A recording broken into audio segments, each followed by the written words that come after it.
the money. You probably are asking yourself what money.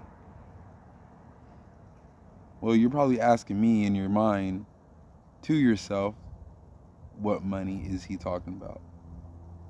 If you don't know, my bad for laughing. I'm not laughing at you. I'm laughing with you. Okay, I'm sorry. I can't lie. I can't lie. I'm sort of laughing at you just a little. Just you don't know.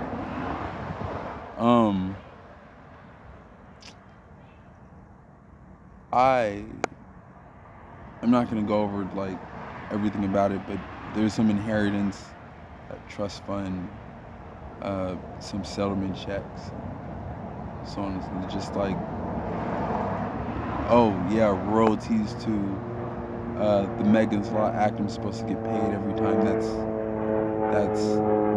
being used in the court of law, so on and so forth.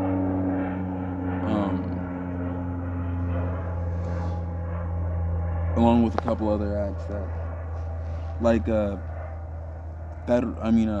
financial abuse.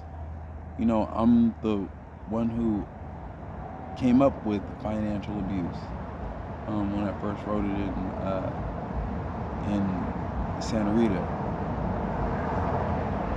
And apparently the act went through. I'm supposed to get royalties for that act being used within the court of law, and apparently somebody has collected on it if it's an act in the court of law. That's the thing. That's the bingo right there. That's the piece that really puts everything together. The fact that it's applicable. And when I first wrote it down, it wasn't. That's where your cognitive skill is supposed to click in. That's where synapses, in your brain is supposed to send a high vibrational frequency to another synapse, or excuse me, not another synapse, to another to another nerve ending. The little light bulb, that you see in cartoons above the head, how it goes from off to on. You're supposed to be on right now. That's supposed to be a connection. Anyways, the fact that that act is applicable in the court of law means that it has been established that financial abuse is actually a thing.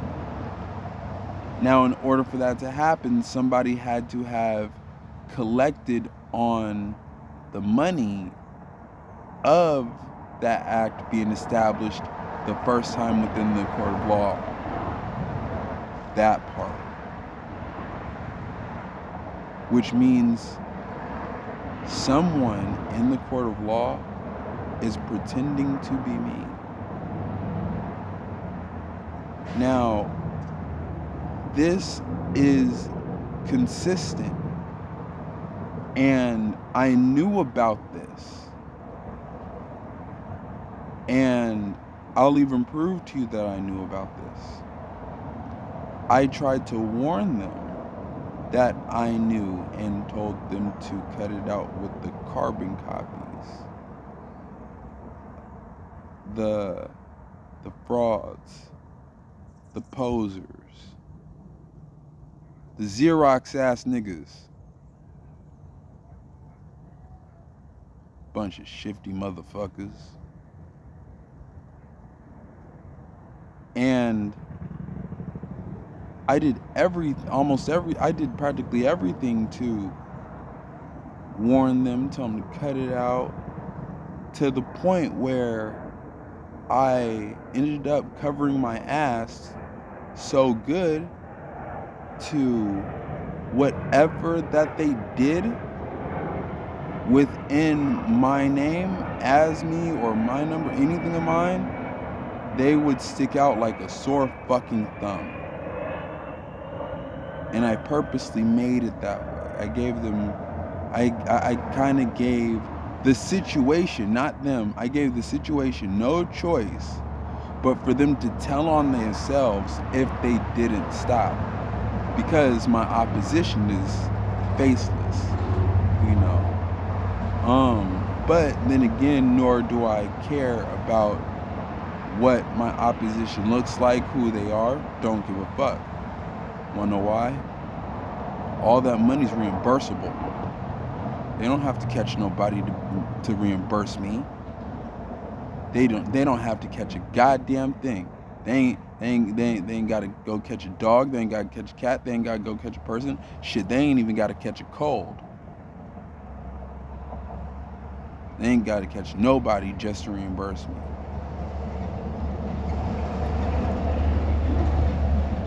And that's where the financial abuse comes in.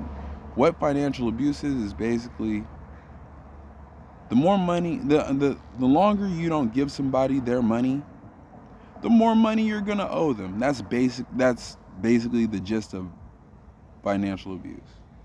You didn't give them this money, okay, well you're gonna have to compensate for the money that for them not being able to use that money in the time and need that they needed to use it for back time for all this time, you know.